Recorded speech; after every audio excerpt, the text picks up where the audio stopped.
Hello everyone. तो आज हम लोग देखेंगे ब्रिज बॉन्डिंग इस लेक्चर में। तो ब्रिज बॉन्डिंग क्या होता है वो थोड़ा समझिएगा। बैक बॉन्डिंग हमारे पास क्लियर हो गया था कि जब हमारे पास एक वैकेंट ऑर्बिटल और एक फुल ऑर्बिटल के बीच जब बॉन्ड्स फॉर्म हो, जो पहले से कनेक्टेड हो सिग्मा बॉन्ड से, तो फिर फर्दर जो क्रिएट होगा वो पाई बॉन्ड्स क्रिएट होगा। तो अगर पाई बॉन्ड्स क्रिएट होगा तो उसी को बोलते हैं बैक बॉन्डिंग। ये बैक बॉन्डिंग जो होगा वो सेकंड पीरियड थर्ड पीरियड के बीच ही पॉसिबल है। मतलब एटलीस्ट एक तो कम से कम हमारे पास सेकेंड पीरियड का होना ही चाहिए। अब हमारे पास नेक्स्ट जो देखेंगे वो है ब्रिज बॉन्डिंग। बैक बॉन्डिंग और ब्रिज बॉन्डिंग में सिमिलरिटी क्या है कि बैक बॉन्डिंग और ब्रिज बॉन्डिंग उसी मॉलिक्यूल्स के बीच ऑब्जर्व होता है जिसमें हमारे पास ऑक्टेट इनकम्प्लीट होता है। तो ऑक्टेट कंप्लीट करने के लिए जैसे एक छोटा सा मॉलिक्यूल्स अगर मैं बताऊं, जैसे हमारे पास है BeF2, तो इस केस में भी हमारे पास बैक बॉन्डिंग का कंडीशन कंप्लीट हमारे पास है। ये गौर से देखना, ये 2p पीरियड्स का, ये 2p हमारे पास, ये भी 2p। जब यहाँ से डोनेट करेगा तो ये हमारे पास बैक बॉन्डिंग होना चाहिए था, मगर इस केस में बैक बॉन्डिंग होता ही नहीं। रीजन समझना क्यों नहीं होता है। अगर बैक बॉन्डिंग से अगर हमारे पास होगा तो ऑक्टेट कंप्लीट हो जाना चाहिए था। जैसे अगर हमारे पास था BF3 था, तो BF3 में हमारे पास क्या है कि ये 6 इलेक्ट्रॉन्स है और ये डोनेट करेगा तो 8 हो जाएगा। कोई एक एट ए टाइम करेगा तो अगर हमारे पास करेगा तो 8 हो जाएगा, मगर इस केस में 8 कंप्लीट नहीं होता। तो जब हमारे पास बैक बॉन्डिंग का केस अवेलेबल हो, अब यहाँ पे बैक बॉन्डिंग का केस अवेलेबल होता है तो वहाँ पे देखते नहीं है कि हमारे पास कौन से पीरियड का अवेलेबल है। अगर बैक बॉन्डिंग हो रहा है और उसका ऑक्टेट कंप्लीट हो गया तो बैक बॉन्डिंग ऑब्जर्व होगा। अगर हमारे पास बैक बॉन्डिंग अगर का केस अवेलेबल है और बैक बॉन्डिंग से ऑक्टेट कंप्लीट नहीं हो रहा है, या फिर वो थर्ड पीरियड के बियॉन्ड्स का एलिमेंट्स है, तो उस केस में हमारे पास फॉर्म होता है ब्रिज बॉन्डिंग। तो कंडीशन दोनों का सेम है कि बैक बॉन्डिंग का भी कंडीशन सेम, ब्रिज बॉन्डिंग का भी सेम। बैक बॉन्डिंग से अगर हमारे पास ऑक्टेट कंप्लीट हो जा रहा है तो वो बैक बॉन्डिंग शो करेगा। अगर बैक बॉन्डिंग से ऑक्टेट कंप्लीट नहीं हो रहा तो वो ब्रिज बॉन्डिंग शो करेगा। और ब्रिज बॉन्डिंग में हमारे पास कोई भी कौन से पीरियड का एलिमेंट्स है उससे कोई लेना देना नहीं होता। तो जो बैक बॉन्डिंग में हमारे पास थर्ड पीरियड या थर्ड पीरियड के बियॉन्ड्स वाले जो एलिमेंट्स होते हैं वो हमारे पास शो कर सकते हैं। अब यहाँ से समझना कि ब्रिज बॉन्डिंग क्या होता है। तो बैक बॉन्डिंग और ब्रिज बॉन्डिंग क्या कर रहा था, कंपनसेट या कंप्लीट टू इट्स ऑक्टेट। तो बैक बॉन्डिंग और ब्रिज बॉन्डिंग उसी में ऑब्जर्व होता है जिसमें ऑक्टेट हमारे पास कंप्लीट होना चाहता है। तो अगर बैक बॉन्डिंग से ऑक्टेट कंप्लीट नहीं होगा तो वो मॉलिक्यूल्स ब्रिज बॉन्डिंग शो करेगा। बस इतनी छोटी सी बात है।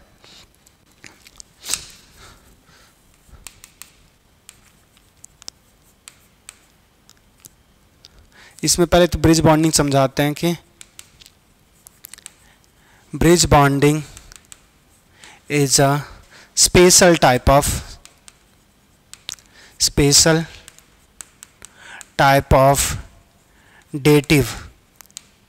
dative मतलब coordinate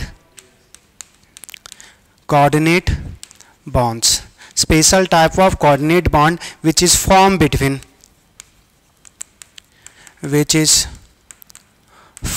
between two molecules। ये याद रखना, back bonding with in molecules intramolecular concept है, और हमारे पास ब्रिज बॉन्डिंग वो है इंटरमॉलिक्यूलर कॉन्सेप्ट है, दो डिफरेंट मॉलिक्यूल्स का कॉन्सेप्ट। अब यहाँ से समझना कि ये जो bridge bonding is a special type of dative and coordinate bonding which form between two molecules. अब इससे ये करना क्या चाहता है, द सेम कंडीशन ये थी हमारे पास, if molecules cannot complete their octet by back bonding, those are so bridge bonding. Those molecules can't complete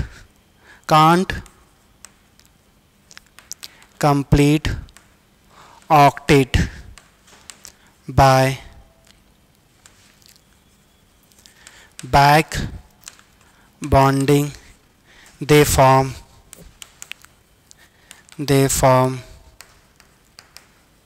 bridge bonding। अगर उनका बैक बॉन्डिंग से ऑक्टेट कंप्लीट नहीं होगा तो वो कौन से बॉन्ड बनाएंगे, ब्रिज बॉन्ड्स हमारे पास फॉर्म करते हैं। अब ये जो ब्रिज बॉन्ड हमारे पास फॉर्म होंगे उसके बाद समझना दूसरा कि कंडीशन जो बैक ब्रिज बॉन्डिंग का होगा वो सेम बैक बॉन्डिंग होगा, बस उसमें हमारे पास पीरियड्स का जो रिस्ट्रिक्शन है वो नहीं होता।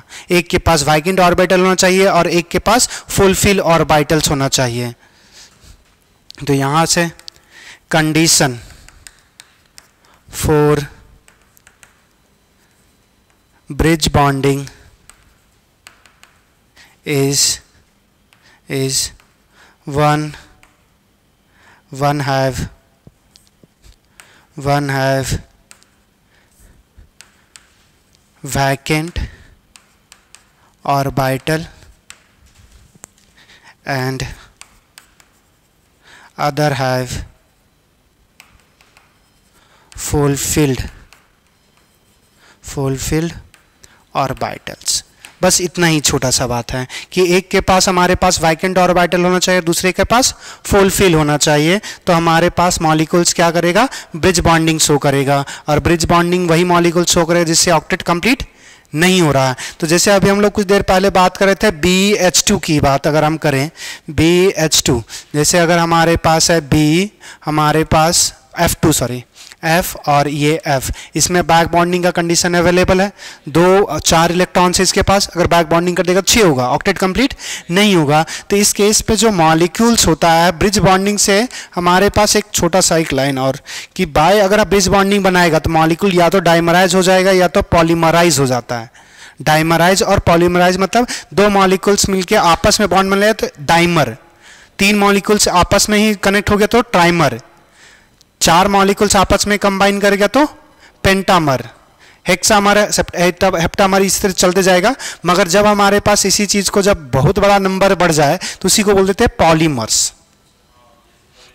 मतलब एक हमारे पास जो एक यूनिट होगा उसी का बार बार अगर रिपीटिंग यूनिट आ जाएगा तो पॉलीमर्स फॉर्म होगा। तो यहां से सीधा सिंपल सा एक पॉइंट्स लिख सकते हैं, बाय ब्रिज बॉन्डिंग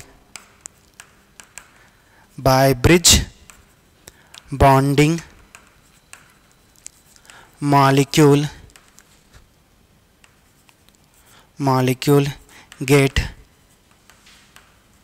dimerize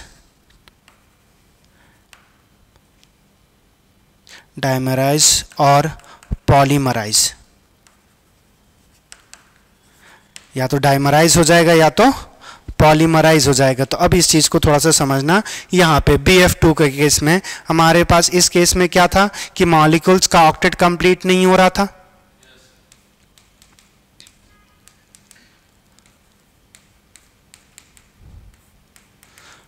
अब यहां से देखते जाना, हमारे पास अगर इस केस में ऑक्टेट कंप्लीट नहीं हो रहा तो बोरोन के पास वैकेंट ऑर्बिटल होगा और फ्लोरीन के पास फुलफिल इलेक्ट्रॉन्स होगा। तो यहां से समझना कि यहां पे एक वैकेंट ऑर्बिटल्स होगा हमारे पास। अब दूसरा देखना, यहां पे भी इधर भी वैकेंट। अगर मॉलिक्यूल्स 4 बॉन्ड बना लेगा तो वो हमारे पास कोऑर्डिनेट बॉन्ड, हमारे पास ऑक्टेट उसका कंप्लीट हो जाएगा। 4 बॉन्ड्स जनरली हम बात करते हैं एक बॉन्ड में 2 इलेक्ट्रॉन्स, तो हमारे पास 4 बॉन्ड में 4 इलेक्ट्रॉन्स। अच्छा, एक हमारे पास अभी भी बचा हुआ है ये इधर, ठीक है। इसी तरह हमारे पास इधर भी सो ऑन होगा, इधर भी सो ऑन होगा। नेक्स्ट यहां से देखना कि अगर हमारे पास ये बॉन्ड क्या होगा, फ्लोरीन के पास लोन पेयर है, इस बोरॉन को दे देगा, इसके पास इलेक्ट्रॉन्स है ये आगे दे देगा, ये हमारे पास फ्लोरीन के पास इलेक्ट्रॉन आगे दे देगा, ये फ्लोरीन के पास लोन पेयर वैकेंट ऑर्बिटल में फ्लोरीन का वैकेंट, ये आगे फिर आगे बढ़ते चला जाएगा। तो ये क्या हो रहा है कि BF2 का हमारे पास पॉलीमर बन रहा है, ये एक ही यूनिट बार बार रिपीट हो रहा है। और देखो किसी भी बेरिलियम में हमारे पास ऑक्टेट कंप्लीट है, 4 बॉन्ड बनाया हुआ, 4 बॉन्ड मतलब 8 इलेक्ट्रॉन्स।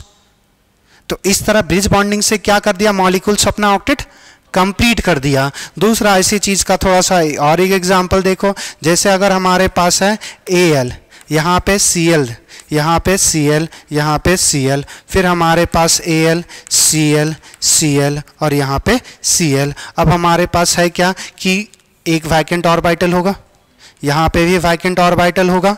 अगर वैकेंट ऑर्बिटल है तो क्लोरीन के पास तो बहुत सारा इलेक्ट्रॉन्स होगा, बहुत सारा मतलब 3 लोन पेयर होता है। 3 लोन पेयर अगर होगा तो लोन पेयर देने में इसको तो कोई प्रॉब्लम है ही नहीं। ये लोन पेयर देगा, डोनेट करेगा, लोन पेयर करेगा, डोनेट करेगा। तो ये हमारे पास बैक बॉन्डिंग बना नहीं सकता था, दोनों थर्ड पेयर के एलिमेंट्स, मगर ब्रिज बॉन्डिंग बना सकता है। अगर हमारे पास ब्रिज बॉन्डिंग बनाएगा तो इस केस में हमारे पास क्या हो जाएगा, इस केस में कि हमारे पास, अरे यहाँ पे रिकॉर्ड ही नहीं स्टार्ट किए थे। तो अगर हमारे पास इस केस में हमारे पास जो बैक बॉन्डिंग अगर होगा, सॉरी बैक बॉन्डिंग पॉसिबल नहीं था, ब्रिज बॉन्डिंग हुआ तो देखो ऑक्टेट कंप्लीट हो गया हमारे पास। अब ये जो मॉलिक्यूल्स एग्जिस्ट करेगा वो Al2Cl6 में एग्जिस्ट करेगा, तो ये क्या हो गया, डाइमराइज हो जाएगा।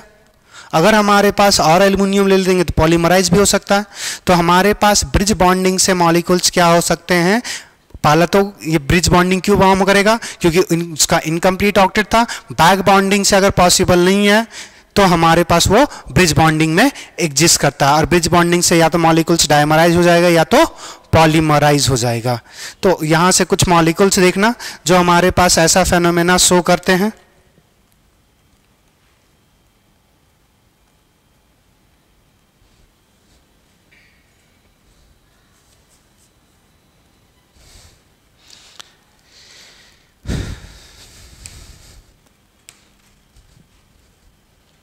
हमने बात किया था BeH2 का, तो ये हमारे पास डाइमर Bl AlCl3 बनाया, AlCl3 ब्रिज बॉन्डिंग बनाया, AlF3 ये बोल रहा है कि बैक बॉन्डिंग इसमें पॉसिबल है, ब्रिज बॉन्डिंग पॉसिबल होगा कि नहीं होगा। अगर कोई मॉलिक्यूल्स बैक बॉन्डिंग से बॉन्ड बना लिया हुआ है तो ब्रिज बॉन्डिंग नहीं बनाता। ये याद रख लो कि अगर वो किसी कोई मॉलिक्यूल्स अगर, क्योंकि बैक बॉन्डिंग हमारे पास क्या है कि बैक बॉन्डिंग से भी ऑर्बिटल्स कंप्लीट हो जाएगा और ब्रिज बॉन्डिंग से भी कंप्लीट हो जाएगा। इस चीज को थोड़ा सा समझना कि इस केस में हमारे पास नो बैक बॉन्डिंग और यहां पे बैक बॉन्डिंग होगा, और यहां पे हमारे पास ब्रिज बॉन्डिंग होगा, यहां पे नो ब्रिज बॉन्डिंग। समझना, अगर हमारे पास तुम्हारे पास पैसे की कमी है, अगर तुम ऐसा क्या कर रहे हो कि एक ऐसा अपने ही घर वालों से मांग रहे हो और दूसरे से एक आउटसोर्स कर रहे हो, बेहतर कौन होगा? अपने ही घर वालों से ले लो, वो बर्डन कम क्रिएट करेगा, दूसरे वाले से मांगो तो बर्डन ज्यादा क्रिएट होगा। सेम उसी जैसा है कि अगर किसी का ऑक्टेट कंप्लीट हो रहा है, जैसे इसका ऑक्टेट जो कंप्लीट हो रहा है वो बैक बॉन्डिंग से कंप्लीट हो रहा है, वो फ्लोरीन से ही लेने से हो रहा है, तो वो ब्रिज बॉन्डिंग नहीं शो करेगा। मगर यहां से अपने वाले से ले ही नहीं सकता, दूरियां ज्यादा है, दूरियां ज्यादा है, तो इस केस में क्या हो जाता है, ब्रिज बॉन्डिंग। तो those molecules which can form back bonding can not form dimer या फिर can not form bridge bonding. Back bonding जिसमें एग्जिस्ट होगा वो ब्रिज बॉन्डिंग नहीं फॉर्म करेगा।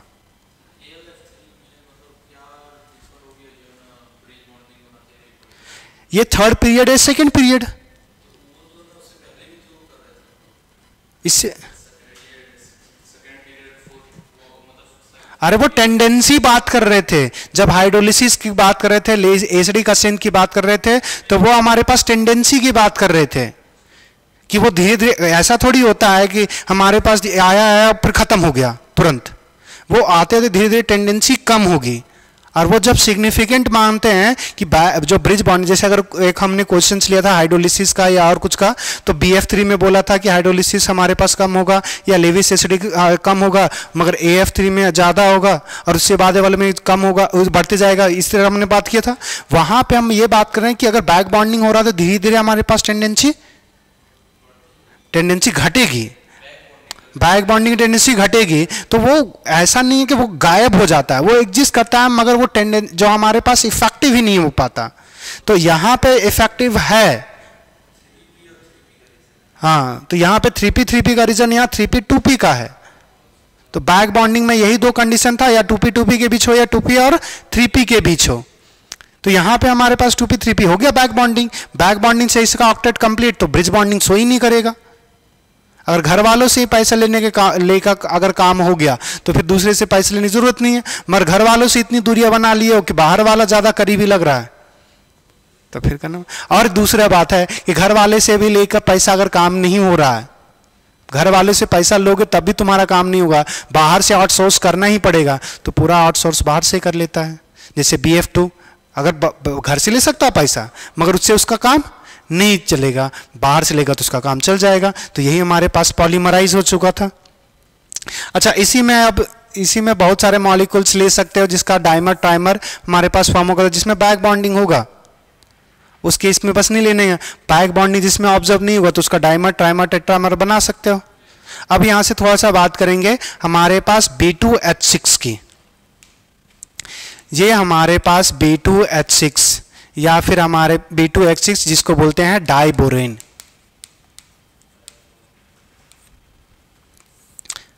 डाइबोरेन की अगर हम बात करें,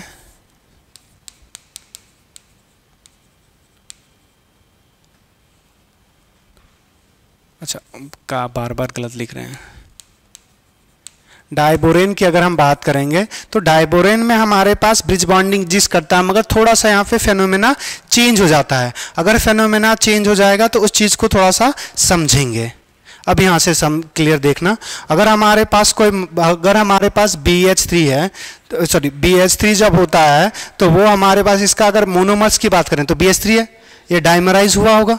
डाइमराइज हुआ तो मतलब ब्रिज बॉन्डिंग। यहाँ से देखना, ये जो हमारे पास हाइड्रोजन्स होगा, 2 बोरोन अगर हम कंसिडर करेंगे BH3 तो हमारे पास कुछ ऐसा होगा। फिर वहाँ पे कंसिडर करेंगे कि इसके पास हमारे पास वाइकेंट ऑर्बिटल होगा, यहाँ पे वाइकेंट ऑर्बिटल होगा। अब होता क्या था कि ब्रिज बॉन्डिंग में हमारे पास एक लोन पेयर होता था, डोनेट कर देते थे। इस केस में तो डोनेट कर नहीं सकते, हाइड्रोजन के पास एक ही इलेक्ट्रॉन था, बॉन्ड बना चुका है। तो अगर हमारे पास ये बॉन्ड बना चुका है तो ये ब्रिज बॉन्डिंग तो शो करना नहीं चाहिए। मगर यहाँ पे एक स्पेशल फेनोमेना होता है जो हमारे पास, जैसे हमने बात किया था कि H2 जो है, H2 प्लस की बात कर रहे थे, तो इसमें हमारे पास हाइड्रोजन और हाइड्रोजन के बीच जो बॉन्ड है उसमें सिंगल इलेक्ट्रॉन्स है।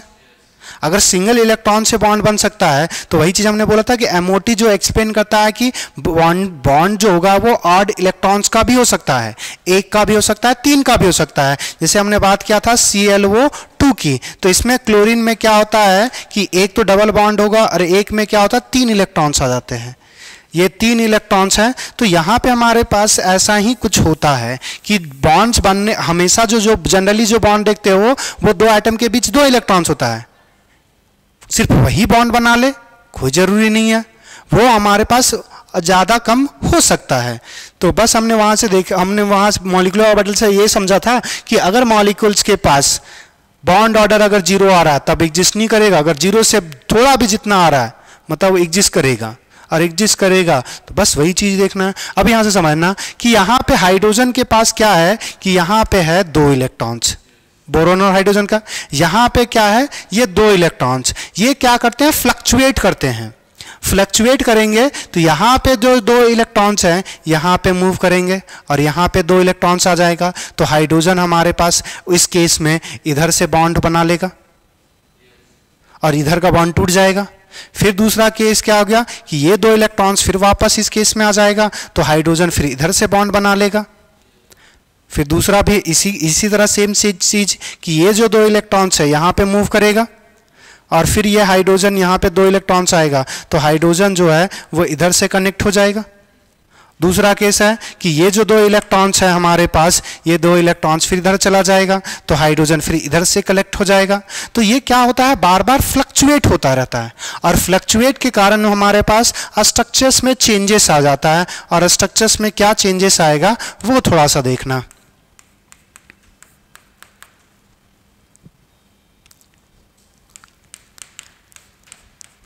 ये जैसे देखो बॉन्ड टूटेगा, बॉन्ड फॉर्म होगा, तो ये बार बार अगर ऐसी ये इधर बना इधर इधर अगर ये हो रहा है तो ये जो हमारे पास ऑब्जर्व होता है वो बनाना जैसा दिखने लगता है। ऐसा नीचे भी हमारे पास कुछ ऐसा नज़र आएगा। और यहाँ पे बीच में हमारे पास मानेंगे कि यहाँ पे हाइड्रोजन होगा, यहाँ पे भी हाइड्रोजन होगा। अब यहाँ से समझना, हाइड्रोजन होगा तो इस बॉन्ड में हमारे पास टोटल जो यहाँ पे देखेंगे 2 इलेक्ट्रॉन, 2 ही इलेक्ट्रॉन्स, या तो इधर होगा या इधर होगा, बार बार फ्लक्चुएट करते रहेगा, फ्लक्चुएट करते रहेगा। तो यहाँ पे हमारे पास इस टाइप का जो बॉन्ड है इसी को बोलते हैं बनाना बॉन्ड। ऑब्जर्व क्यों हो रहा है, बनाना जैसा दिख रहा है इसलिए बोल देते हैं बनाना, कोई बड़ा साइकोलॉजिकल नहीं है। जो छोटा दिख रहा है उसको छोटू बोल रहे हैं, ये बनाना जैसा दिख रहा है तो ये बनाना बॉन्ड हो गया। तो इस टाइप ये जो हमारे पास बॉन्ड है इसको, इस बॉन्ड को बोलेंगे बनाना बॉन्ड, बनाना बॉन्ड। और कोई साइकोलॉजी कुछ नहीं है, बनाना जैसा दिख रहा है इसलिए बनाना बॉन्ड बोलते हैं। अब बनाना बॉन्ड में स्पेशल क्या है कि इसके पास क्या होता है, एट अ टाइम हमारे पास 2 ही इलेक्ट्रॉन्स होगा, या तो इधर या इधर। इसमें मगर है क्या कि इसमें न्यूक्लियस कितने हैं, बोरोन हाइड्रोजन के बीच भी हो सकता है ये 2 इलेक्ट्रॉन्स, या हाइड्रोजन और इस बोरोन के बीच हो सकता है। तो सेंटर ये दो इलेक्ट्रॉन्स है वो कितने सेंटर के बीच या कितने न्यूक्लियस के बीच घूम रहा है, 3। बोरोन हाइड्रोजन 1, ये बोरोन और हाइड्रोजन फिर ये 2, तो ये इन दोनों में 2 हो गया और ये 1 3, तो टोटल 3 हमारे पास सेंटर हो गए। तो ये जो इसको बनाना बॉन्ड्स में स्पेशल क्या है, ये 3 सेंटर मतलब 3 न्यूक्लियस, 3 सेंटर 2 इलेक्ट्रॉन्स बॉन्ड बोलते हैं। तो बॉन्ड हमेशा जो जनरली हम बात करते हैं, जैसे यहाँ पे ये 2 इलेक्ट्रॉन्स हैं, अगर हम यहाँ पे 2 इलेक्ट्रॉन्स की बात करेंगे तो ये जो हमारे पास है वो हाइड्रोजन का सेंटर और एक बोरोन का सेंटर, तो ये 2 सेंटर 2 इलेक्ट्रॉन्स बॉन्ड है। और जनरली आप यही ऑब्जर्व करते हो, ये एबनॉर्मल केस है मगर ऐसा एग्जिस्ट करता है। तो यही है odd electrons molecules, odd electrons bond. तो ये जो बनाना बॉन्ड है वो 3 सेंटर 2 इलेक्ट्रॉन्स बॉन्ड है। तो अगर आपसे पूछा कि हमारे पास अगर B2H6 में है तो 2 सेंटर 2 इलेक्ट्रॉन्स बॉन्ड कितने होंगे, हमारे पास 2 इधर 2 इधर, तो कितने हैं 4। अगर हमारे पास 3 सेंटर 2 इलेक्ट्रॉन्स हमारे पास बॉन्ड की बात करें तो वो कितने हैं, वो 2 है, एक नीचे वाला बनाना शेप और एक ऊपर वाला बनाना शेप। अब यहाँ से और कुछ बातें इंटरेस्टिंग समझना, अगर हमारे पास बॉन्ड लेंथ की बात करेंगे, अगर हमारे पास बॉन्ड लेंथ की बात करें तो बॉन्ड लेंथ यूजुअली दिख रहा है कि ये बनाना बॉन्ड बड़ा होगा, ये हमारे पास जो होगा वो 2 सेंटर 2 इलेक्ट्रॉन्स वाला बॉन्ड छोटा होगा। तो हमारे पास बॉन्ड लेंथ में बात करेंगे तो हमारे पास 2 सेंटर 2 इलेक्ट्रॉन्स का बॉन्ड लेंथ से ज़्यादा होगा हमारे पास 3 सेंटर 2 इलेक्ट्रॉन्स बॉन्ड, वो ऑब्जर्व ही हो रहा।